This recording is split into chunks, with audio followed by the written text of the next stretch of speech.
Curiosity's not a sin, Harry, but you should exercise caution. It's a time strand. You're fraternizing with the enemy.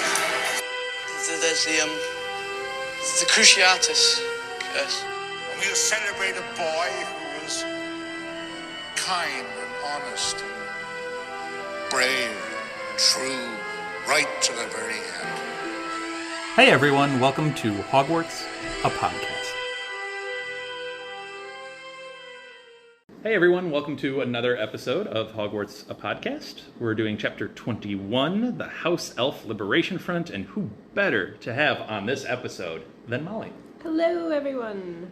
We have talked so often about creature rights. I know. And my favorite moment was the idea of a gnome walking in with a briefcase to present his case to the Ministry of Magic. All right, we need that to happen. It just needs to happen. Before we get into this chapter, I do have a couple of polls. There are older polls, I will admit, but good polls nonetheless.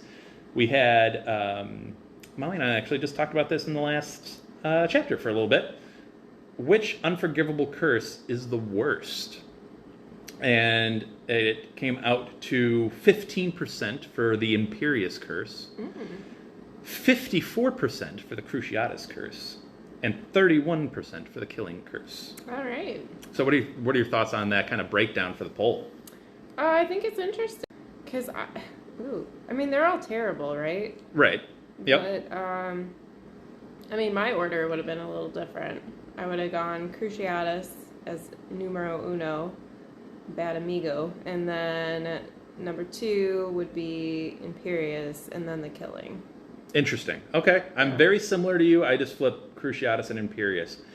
And I think Killing Curse, getting 31%, I think that's, a lot of people think of it as the obvious one, because Killing Curse, you're dead, that's it. Right. And I think if you think about it a little deeper, then you get into the Cruciatus and Imperious Curse. Right. And those two are awful. Yeah. We can get into the Cruciatus Curse a little bit. We have before in past spoiler sections, if we want to. But I chose Imperious Curse as the worst because of that taking away of free will. And that's a core inherent bit of being human, is having that choice to act or say or, whatever you want to do. And yeah, it's silly when Moody is making students jump onto a desk. That's one thing. There are very sinister and very dark things you can do with the Imperious Curse that are horrifying. Oh yeah. So that's kind of why I chose the Imperious Curse. Why are you going Cruciatus again? So I'm going Cruciatus just for the simple fact of it takes a sick person to just be yeah, I'm gonna torture you, and watch it happen and find enjoyment out of that. It just makes my stomach turn to think about doing that to somebody. And you're put under that. Your body could break, your mind can break from it, and it can be terrible. It could also essentially take away who you are. Yeah. So, which all three technically do. Right. But I think Killing Curse seems to be the obvious one. Yeah. But if you think about Imperious and Cruciatus, they're awful. So I think it's close. I think Imperious and Cruciatus are very, very close. Yeah. But I'd go Imperious. Yeah. I could see why somebody would pick Killing. Obviously, you're just ending a life, and there's no going back. Could also be a mercy, after being under the Cruciatus Curse, or doing what you've done under an Imperious Curse. Yeah. Oh man, people might opt for the Killing Curse. You know what I mean? Yeah. And it's a quick, hits you when you're done thing. Right. It's not Cruciatus Curse, then you die. Right. Right. I don't know. We could get deep into that, but let's not. We could hold off on that deep conversation for another day. A more lighthearted poll that we ran. Who is the more famous wizard? So this is, a couple of people wanted clarification when we posted it on Twitter.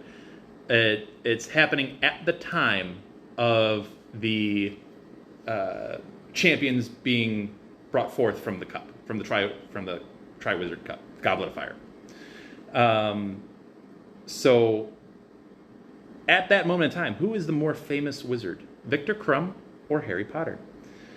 And the poll results are 64% said Harry Potter, 36% said Victor Crumb. And what are your thoughts on that? I mean, I think the obvious choice is going to be Harry Potter. Mm-hmm. I mean, that would have been my pick. Okay. So, just because going back to killing curses. Yeah, right. Unforgivable curses. He's the only known wizard to ever survive it. That's true. That is like history breaking. That is true. You know? My only thought was like, if we're talking worldwide, if we're talking England, Yeah. hands down it's Harry Potter. Mm-hmm. But if we're going worldwide, I don't know the stretch that Voldy had. People knew of him, but I don't know like how intense that was in like Argentina. Yeah, but I think that would be a pretty significant thing for all wizards to know that, like, hey, this kid survived the killing curse. So then, do you think more people know who Leo Messi is? Or do they know who, like, Teddy Roosevelt, who I mentioned in our last episode, is? Yeah. See, and I think that would be a difficult question for worldwide. That's what I'm saying. Yeah. So, yeah, that's a tough one. Like, world figure who's done something important for the world. Yeah. Or someone who's just internationally famous for, like, a thing that they do. Right. Which isn't necessarily to say that sports Yeah. entertainment isn't important. It has its place. But Right. I guess it's just, the longevity of one versus the here and now with the other. Sure. Yeah. I think a lot of people in general were paying more attention to sports, our sports heroes, our celebrities, that kind of stuff in the here and now, where Harry Potter is definitely more of a historical, written in the books type of famous. I think a couple of them mentioned, a couple of our listeners actually mentioned on the poll too that, well, you're talking like right now at the polling of the Goblet of Fire names. Crumb just participated in the Quidditch World Cup. More people have his name on the tips of their tongue than Harry Potter. True. So maybe Crumb would be the most famous like right now. Yeah. Just because he's in that like zeitgeist of people talking, but Right. anyway. I guess you could even argue, like, okay, so the Triwizard Tournament is taking place at Hogwarts. Yep. The majority of people attending this, to my knowledge, are Hogwarts students. Yeah. So... The most famous person in the castle? Yeah. You can make an argument, though. For either one. Crumb has a fan club following him around. Oh, 100%. So, Oh, yeah. No. and people are used to Harry Potter. They're like, that kid. Yeah, and that's the route I was going to go down. Like, Harry Potter's old news, Yeah. Victor Crumb is here. Mm-hmm. Let's follow him around. No, that's very real. Yeah. I guess we should get to the chapter, huh? Right. So it's a House Elf Liberation Front is the chapter title. Just a real quick rundown. We get a party in the Gryffindor common room. We finally crack open the egg. We get a glimpse of the Hogwarts kitchens. Some care of magical creatures action going on. And we meet a pretty cool character who we first met in Chamber of Secrets. Some little house elf named Dobby. So let's start with the surprise party in the Gryffindor, the quote-unquote surprise party that Ron tells him about in the Gryffindor common room. He's like, oh yeah, Fred and George are nicking stuff from the kitchens for your surprise party. I'm like, well, all right, I guess it's just a party now, because it's certainly not a surprise. I like it. We learned that Dean Thomas can draw. Mm-hmm. And then we get to the moment when everybody starts to realize, like, oh wait, you have the clue to the second task. Mm-hmm. Let's check it out. Like, let's open this thing and see if we could figure out what the second task is, or how to beat it, or whatever. And Harry pries this thing open and notices that it's A, hollow, and B, comes with a horrible screeching sound. Yeah. And I don't know, what would you think is like if Mollie is sitting here, not as a Hufflepuff, but in the Gryffindor common room, what is your thought process going on through all of this? I would be like, don't open it. We're not supposed to know. Because I'm a real follower. So. Fair. That's totally fair. And I could totally see that. And then I'd be like, oh my god, we're going to get in trouble now.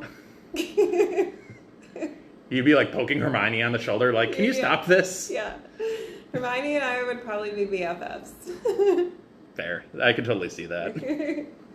Don't do it. I do like, I think Fred and George's humor is on point in this chapter. Yeah. Like, them messing with Neville is fantastic. Oh, yeah. Of just like the, like, they offer food to Hermione and Hermione's like cautious about it. And they're like, no, that's good. It's the creams that we messed with. Yeah. And literally Neville was about to take a bite of one of the creams. Poor Neville.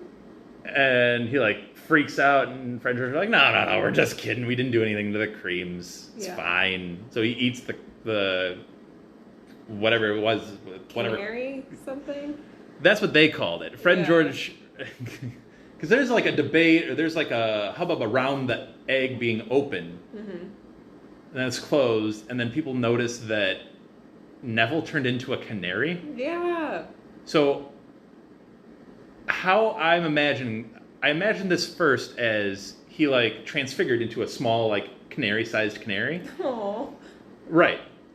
Then I like reread it, and now I'm getting the image of Big Bird, like from Sesame Street, of like Neville in like a Neville-sized regular human being, but as a yellow bird. Yeah. I could see that. And the Big Bird thing didn't pop up into my head until now, and now that's all I can think. Oh, Big Bird Neville. And they're like, oh, yep, I guess we did do something to the creams. Our bad. Hermione has her tricks, and she goes up to Fred and George, and she's like, so, I heard you got into the kitchens.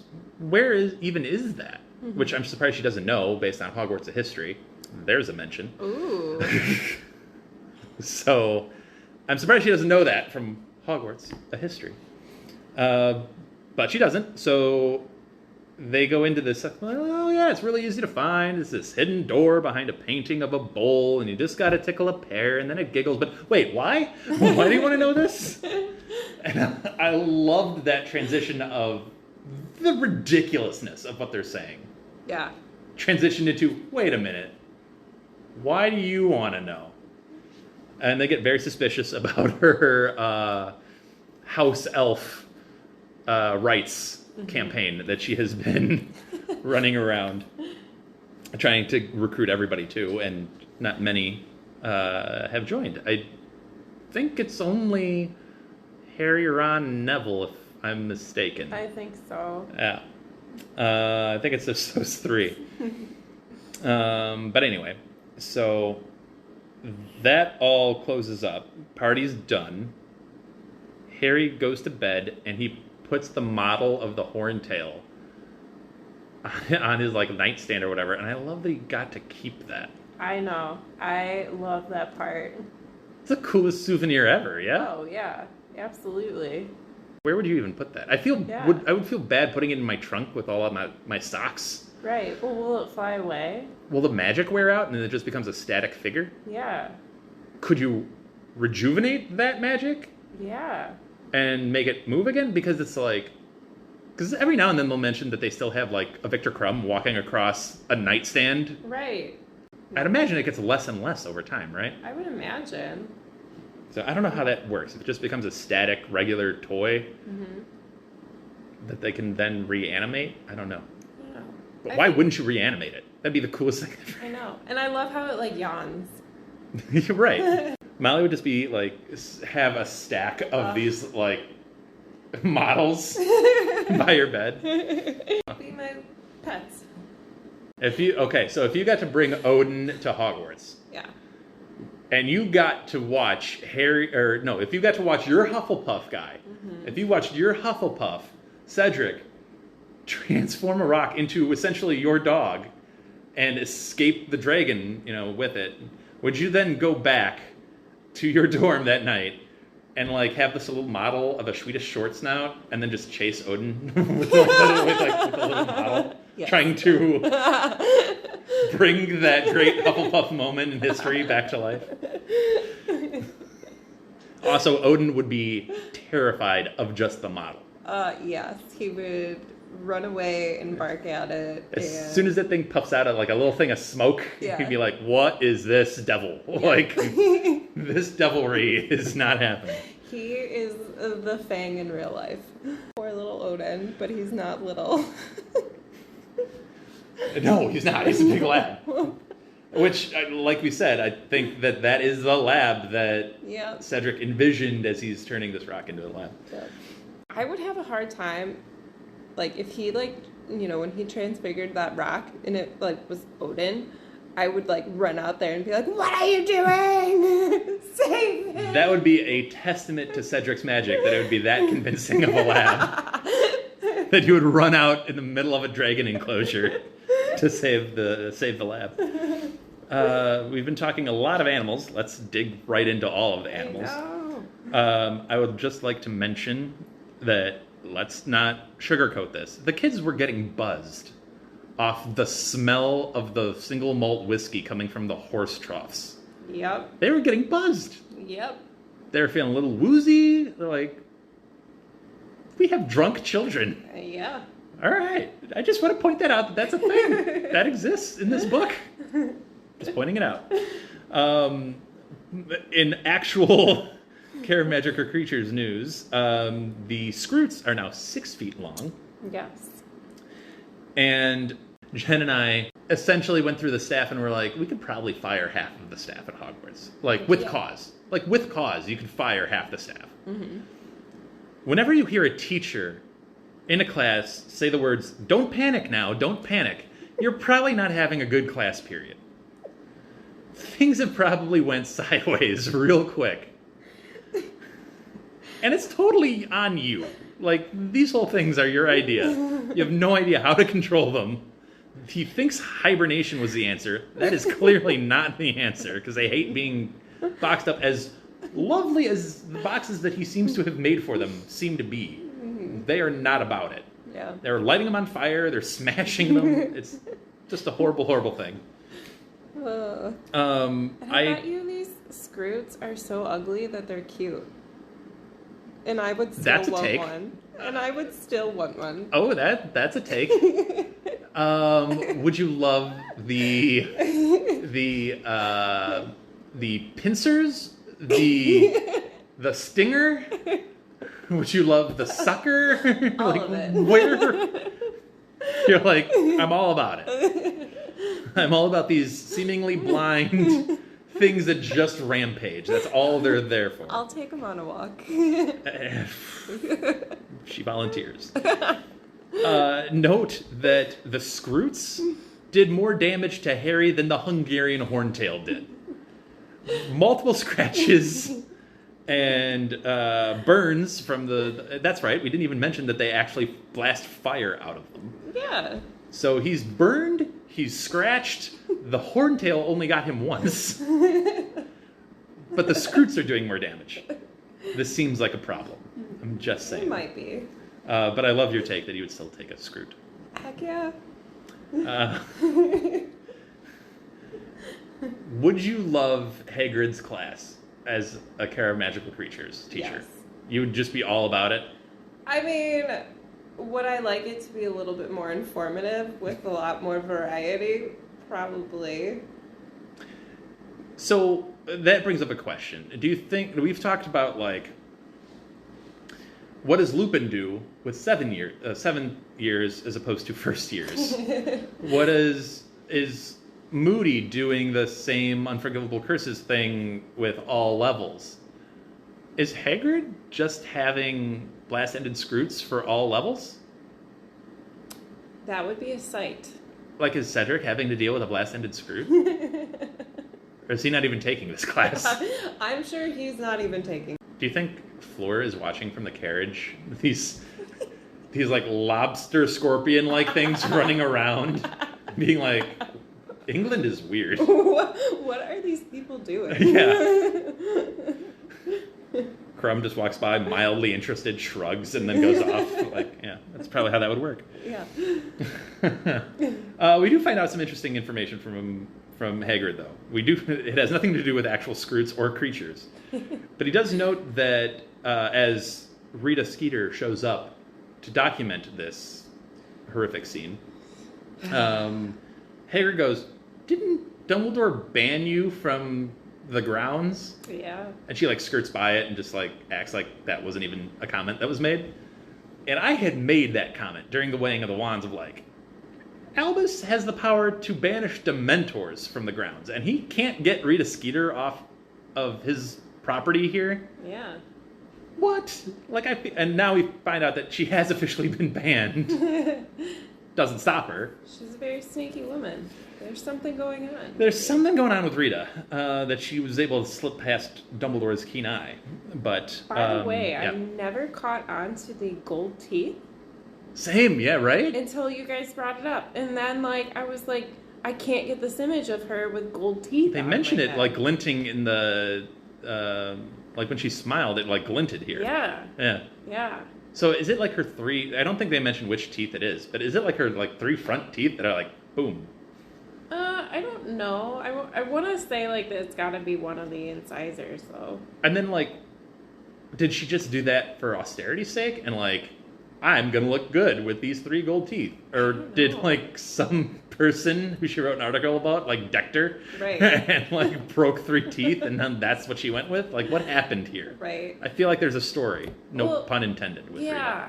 Rita. And I feel like it just gives her character, like, her feel in general, like, a very, like shiesty. Because, like, if you think about, like, old-timey, like, car salesman, like, used car salesman. Yeah. Like, you think of the gold teeth, like... Like, what are those? Manipulative and... Yeah, not like showman, but like, I can't think of the term right now. Yeah. If anybody's watched the Elvis movie... Yeah. They reference these type of people as snowmen. Yes. SNOWMEN, because they like to make it snow money. Mm-hmm. They're in it for money. And they're good at conning people out of their money. Right. So that's the term that they use in the Elvis movie, which is nominated for, I think, 8 Oscars. So good. This is Movie Talk with Dan and Mollie on Hogwarts, a podcast. But anyway, yes, I get what your vibe is. Yeah. Like, now I really like red lipstick. Like, I just get this whole vibe from a different vibe from Rita now. So, yeah. She's an interesting one. She is. We then move on to Hermione dragging the boys along on her mission to search the kitchens. And Harry notes that this is pretty close to where the Hufflepuff common room must be, because he saw Cedric going down this way after the names were drawn. So Hermione is so thrilled about getting this is the most enthusiastic she may have ever been in the series. She's like, no, you gotta see this. You have to come.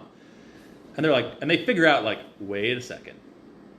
You're taking this to no, we don't want to get involved with the house elves. And then, no, you gotta come. And then again, passively just tickling a pear, it giggles and then turns into a knob. And the idea of a giggling pear is interesting to me. Yeah. There needs to be some gif of that. Yes. And I'm upset that this scene wasn't in the movie, so we didn't get that visual. I know. This is very upsetting. I know. But, spoiler alert, Dobby was cut out of Goblet of Fire completely. I know. So. Same with Bagman. Yeah, that's true. Yeah. That's weird. There were a lot of things that they just, like, cut out. Our podcast will be happy to write and produce all of the new Harry Potter movies or TV shows that will be going on. Anyway, so the thing that she really wanted him to see was Dobby. Yeah. And Dobby is there working for Hogwarts School of Witchcraft and Wizardry. And we also get introduced, I guess formally introduced, to Winky. Oh, Winky. They're handling their employment very differently. Yes. Dobby has decked himself out with all of the finest clothing that he can afford, I suppose. Yeah. Including Harry's sock from 2 years ago that he is still wearing. Woo. Yeah. Yeah. Yeah. That's a vibe. Yeah. He washes his stuff, right? He's got to. I hope. I really hope. I think, yeah. He takes care of it. He does. I'm assuming he takes care of it. Okay. I mean, because that's like a prized possession for him, I think, that he's able to And they wear. mention, like, Winky's clearly not taking care of herself. Right. Although she's in matching clothes. She is. She's got that going for her.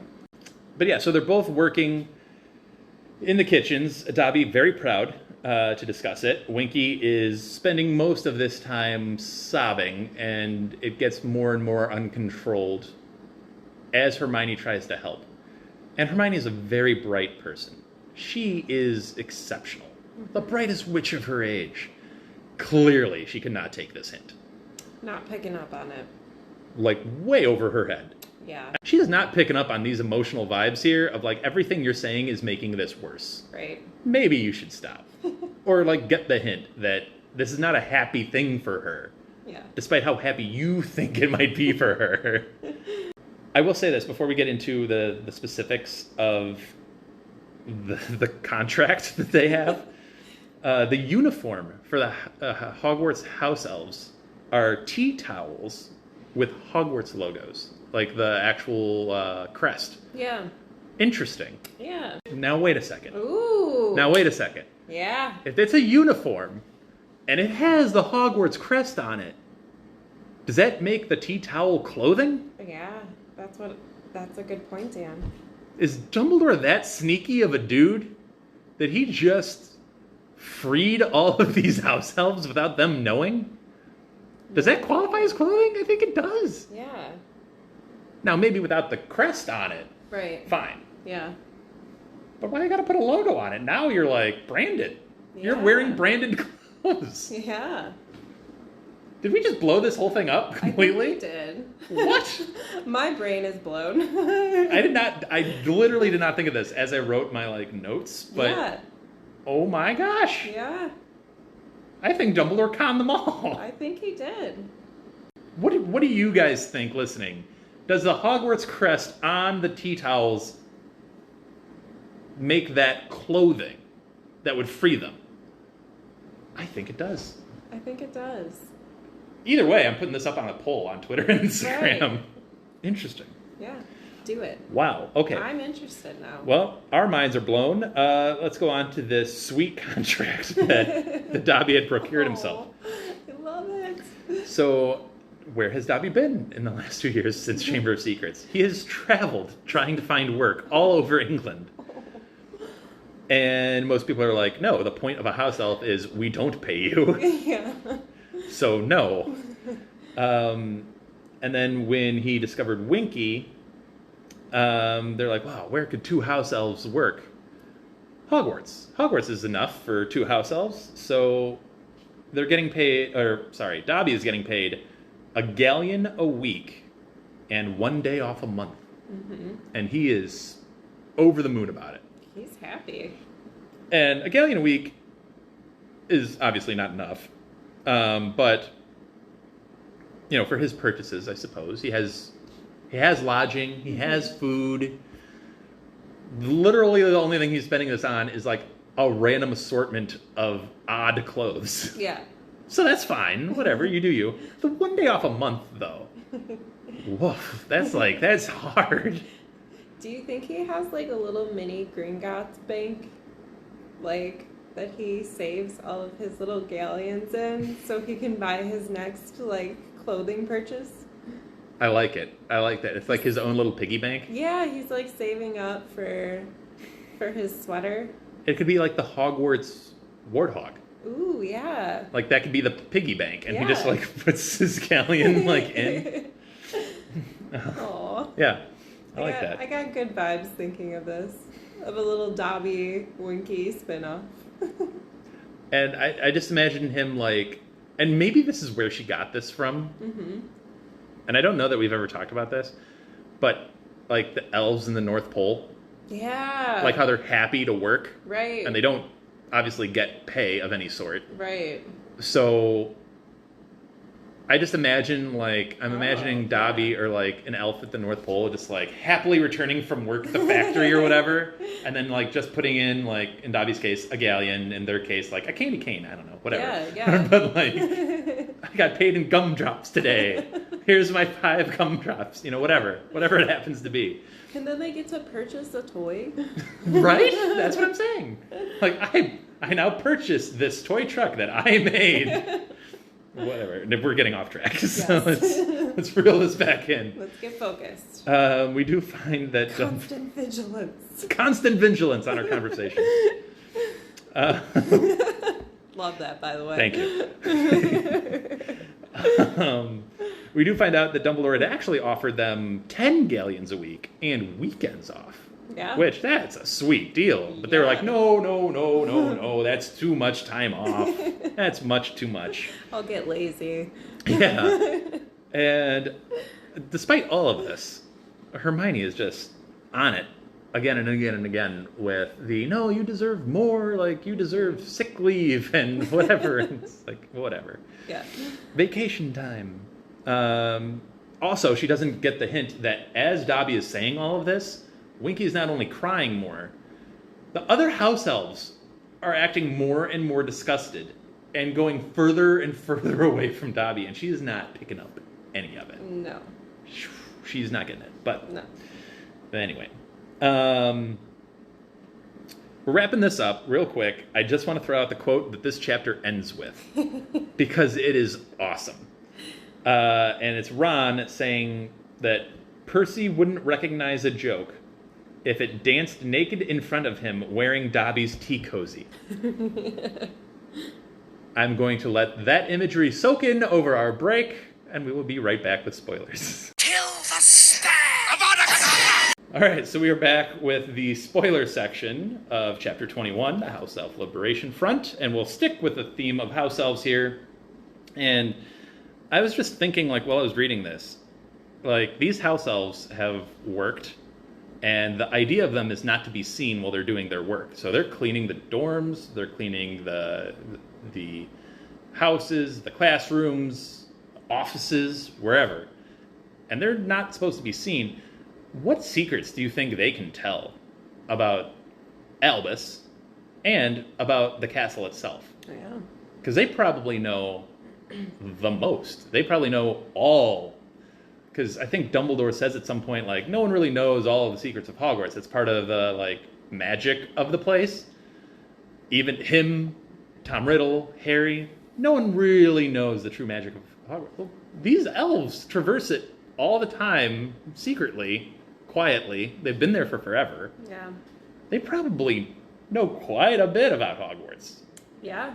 And the ins and outs and what all happens there, and I don't know, like conversations and stuff. Because you have Winky being like, I'll never tell my master's secrets. I'll never tell, because I think she was like, oh, Ludo Bagman's a bad man. Mm-hmm. And my master hated him. I'll never tell, like, exactly what things were said. I'm like, can you imagine what Hogwarts house elves probably have hidden away that they could talk about? Right. Like, shoot, they talk a whole lot. Right. So Right. there were other things going on in this chapter. Doesn't Dobby tell Harry about the room of requirement? Mm-hmm. Yeah. Yes, he does. So there we go. Yeah. More secrets. More secrets. Dobby plays a big role in this series, and the sad part about it is because of the movies, most people don't understand that. Yeah. Like, Dobby is a crucial centerpiece to a lot of this plot. Yeah. And the movies just kind of erased him out of it, which is unfortunate. Yeah. He did get some great lines, though. He got some great lines in the movies. He did. It's just not enough of them. Yes. Kind of like Ron, who's 100% right about Karkaroff and Lucius. So he goes and says, like, oh, because now that him and Harry are back on speaking terms, Harry, like, unloaded all of the news, including what Sirius had told him about Karkaroff. And Ron is like, oh, we should have known he was a Death Eater, because Draco was telling us that his father had known him, and blah, blah, blah, blah, blah. Yeah. And I'm like, Ron, you're, like, half joking right now, because you want to make Lucius into, like, a Death Eater? What you don't know is he was a Death Eater. Like, they know each other. Yes. From that. I know. He hits it right on the head. Right. And they just kind of gloss over it. Yeah. I'm like, Just, wow.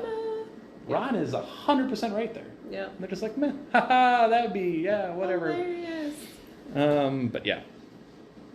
Speaking of being 100% or pretty dead on with, predictions or comments, Seamus, no H, is pretty darn close on his guess as to what the egg is, in that he guessed Banshee. Mm-hmm. And obviously we know it's the mer people in the lake. Creature. He went with a creature route, which is a really good guess, and they probably should have doubled back on that and been like, if it's a creature, okay, maybe we should look at creatures that have, like, this type of wailing, screeching tone. Yeah. And maybe they would have stumbled on the mer people and the lake, and maybe that's the second task, and... Right.